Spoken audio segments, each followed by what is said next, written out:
আপনার মন খারাপ হলে আপনি এই সূরাটা পড়বেন।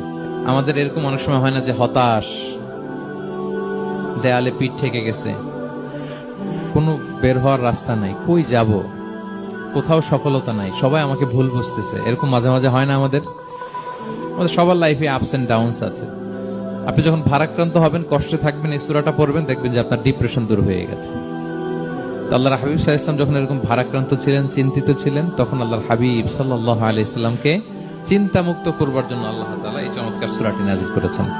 আল্লাহ নাযিল করলেন, আউযু বিল্লাহি মিনাশ শাইতানির রাজিম, বিসমিল্লাহির রাহমানির রাহিম, ওয়াদ-দুহা ওয়াল-লাইলি ইযা সাজা মা ওয়াদ্দাআকা রাব্বুকা ওয়া মা ক্বালা ওয়ালাল আখিরাতু খায়রুল লাকা মিনাল উলা ওয়ালা সাওফা ইউতিকা রাব্বুকা ফাতারদা।